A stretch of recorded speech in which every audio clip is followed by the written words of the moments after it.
Olá, me chamo Frank e agradeço por você estar aqui no canal assistindo esse vídeo. Espero de coração que goste deste conteúdo e desde já peço para se inscrever caso goste do que veja. Não deixe de comentar e compartilhar o conteúdo com o seu amigo para me ajudar a fazer esse canal crescer. Sua ajuda é sem dúvida fundamental. E caso não conheça, estou lá no Instagram com um perfil de mesmo nome. Sempre estou fazendo lives com pessoas incríveis da cena RPG. Aguardo vocês lá, hein?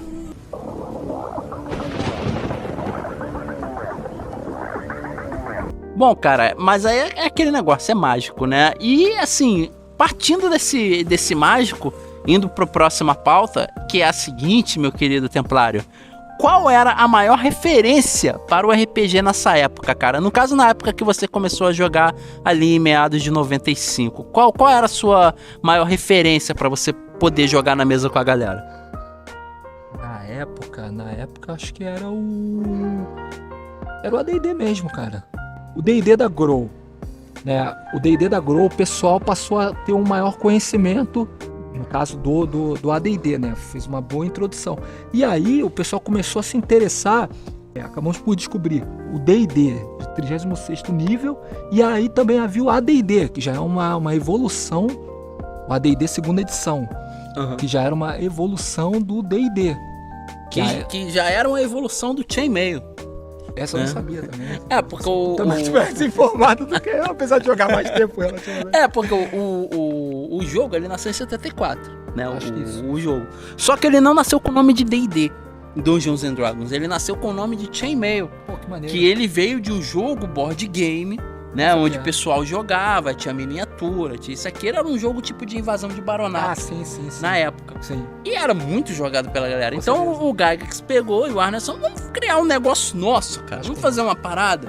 Bora. Aí eles acabaram criando o jogo, que seria o Proto-D&D. Proto-D&D, nem D&D era ainda. Entendeu? Depois que veio, quando eles viram, não, deu certo, agora vai. Eu acho que esse D&D da D&D... Era um folheto, cara. Era folhetinho o negócio, não era nem livro, era tipo um folheto. Passou toda a década dos anos 70 ali, né? Até nos anos 80. Tudo simples, não tinha uma parada absurda de mecânica, que não sei o que. Não, era tudo simplesinho. As coisas começaram a ganhar mais volume conforme as edições foram avançando, né? E o AD&D, que no caso é o Advanced Dungeons and Dragons, ele já é um avanço. Por quê? Porque ele já traz muito mais informações.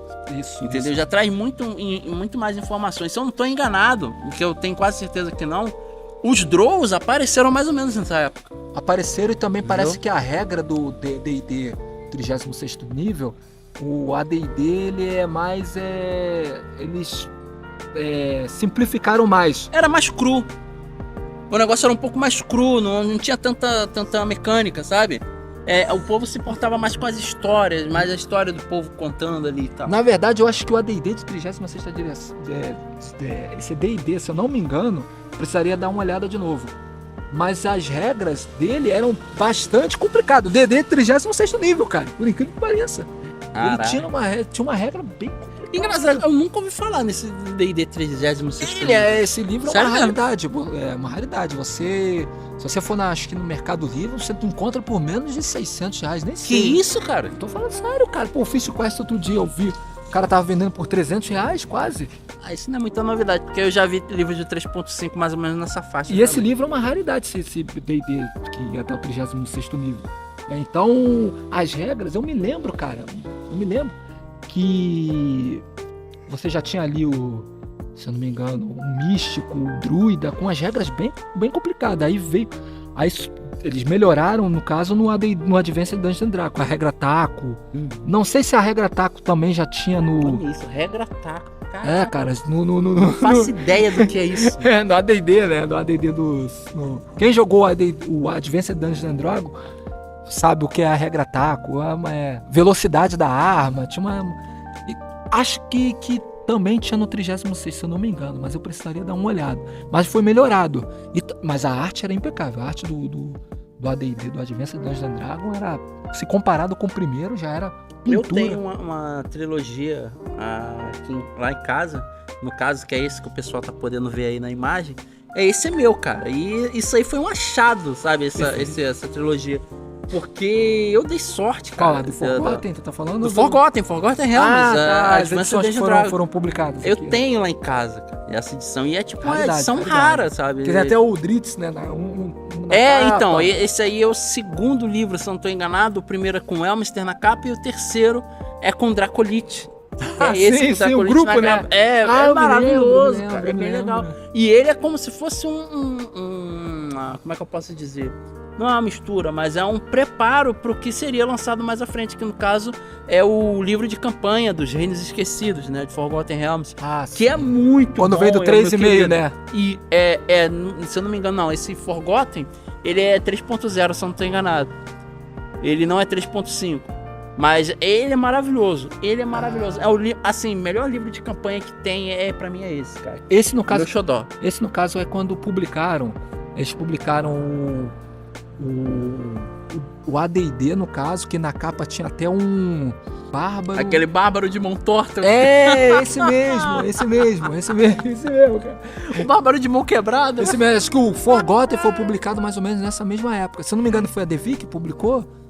Cara, eu acho que foi, cara. Eu acho que é a Devi que tá, que eu não peguei nesse detalhe. Mas eu vou dar uma olhada no livro depois, mas eu acho que é a Devi, a Devi começou a publicar os livros do GURPS, se eu não me engano. Isso, só que aí ela perdeu o direito lá e nem não fez as coisava mais. Não fez as traduções. Eu não me lembro, não sei.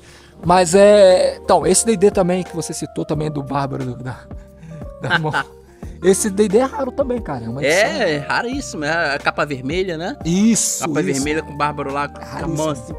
Até hoje eu não entendo como a mão tá. Muito mal o desenho. Horrível o desenho. Não, o desenho é bonito, só que a mão. Nossa. Fizeram muito mal. E dá a entender assim que você tá vendo meio que o Conan ali. Isso sim. Né? Só que olha assim, cara, mas a mão do cara tá quebrada, gente. Inclusive você postou aí contando sobre o Bogomil. O mestre, o nosso mestre, né, o nosso conhecido, ele se inspirou nessa figura, nessa capa pra criar os famosos, o Bogomil e o... Qual era o outro também? Era tinha o Tandro também. Tandro, isso, Tandro. Tandro. Só falava Tandro. Tandro, né? Sim, baseado aí, né? Então, mas o Forgotten, isso que você tem é uma raridade, cara. Assim, é a raridade muito boa, cara. Publicaram ali. No meu caso, o que eu tinha de referência nessa época pra jogar RPG não era muita coisa. Eram os filmes que eu tinha assistido quando eu era mais jovem, nossa, quando eu era criança, né? Que no caso foi A Lenda lá, que era o filme do Tom Cruise, que é antigo pra caramba. Sim. Willow também, Na Terra da Magia. Cru, me amarrava em assistir Cru também. Sim. Então as minhas referências eram esses filmes, né, da época. Eu nem sabia que era magia, era tipo fantasia direito, né, de RPG no caso. E era legal porque tipo eu me apegava a esses filmes, aos heróis desses filmes, pra criar o meu personagem, né. E assim, parece ser bobo, cara, mas não é não, cara, porque muito jogador de RPG ele se inspira em algum personagem, seja de anime, seja de filme, de série, o que for hoje em dia, no caso, pra criar o seu personagem. Sim. E isso não é de agora, isso é desde sempre, né, Eduardo? Com certeza, assim, no caso, foram boas referências, no caso, mas no meu caso, assim, os livros-jogos, o livro-jogo.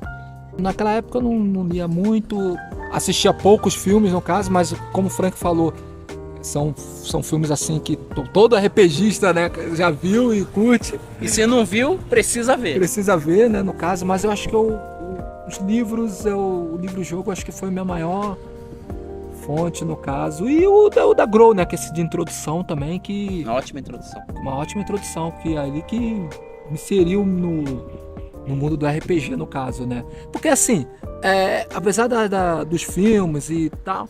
Mas nessa época, diferente hoje da internet, que você tem uma pesquisa facilitada, até a gente aprender como era o RPG, que era um jogo de interpretação, você construía ali, ter o contexto ali do cenário, né? Pegar essa ideia, no caso, né? Isso demorou muito, no meu caso, né? Mas também no pessoal que eu joguei, porque a gente não tinha muita... assim, costume de jogar. Costume de jogar, a gente tava ali quebrando a cabeça ali. Nossa leitura, tipo, pouca referência assim, né? A pessoa só vai conhecer Tolkien, esses autores muito, mas muito depois, e também assim, os eventos também foram bons para Masters and Players, calma que tem mais do papo vindo por aí. Até então, muito obrigado por você ter ficado aqui com a gente até o final. Aguarda que tem mais, hein?